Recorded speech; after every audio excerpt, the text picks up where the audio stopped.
My typed response was a little bit much, and you're not the only person that has this question. So the short answer is no. The long answer is somebody who's looking at things the correct way, like myself, is going to do a soft pull so that they can take a look at least 2 of your bureaus without it affecting your credit score. I don't even need your social security number in order for you to pull it. I actually send you a link, you fill out what you want to fill out, it pulls the information. It's not going to be as accurate as your full credit report, but it's going to give us enough information, and it avoids the issue of whether or not your credit score is going to drop. Then, as we get through the basics and we figure out where you are and where we need to proceed, before we can do an actual pre-qualification, we do have to do a hard credit pull. At that point in time, I need all 3 bureaus so that I have full, exact details as to what your middle score is, because we ignore the high, we ignore the low. I also need the exact details of all of your monthly debts, and you'd be surprised how many times people are off on that.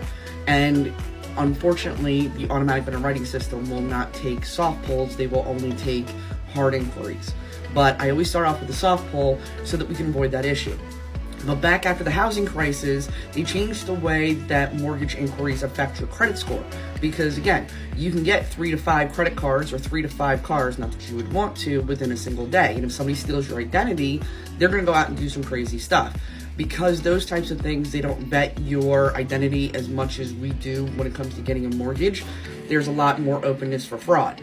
And when people were concerned about their credit score dropping, they didn't shop lenders, they didn't shop loan officers. And when you get to the point to where you're ready and you know you have everything in place and you actually have an option, feel free to shop. I work with over 190 lenders, and it never upsets me when somebody wants to go shop around and see what else is out there, because there's a lot of information to be had.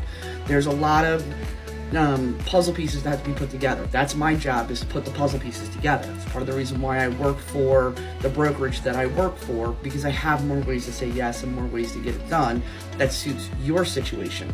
But no, going for information on whether or not you can get pre-qualified or pre-approved for a mortgage initially is not going to hurt your credit score. Once we do that hard pull, you have 30 days to pull it as many times as you need to, so you can feel confident in your decision and who you're going with before it affects your credit score. Because again, it takes about 30 days for a mortgage to get pulled. And then generally, just before you go to closing, the lender is going to pull your credit score again to make sure you didn't open up any credit cards, you didn't co-sign for any automobiles, any of that craziness. So feel free to reach out or ask me any questions. I'm always happy to answer.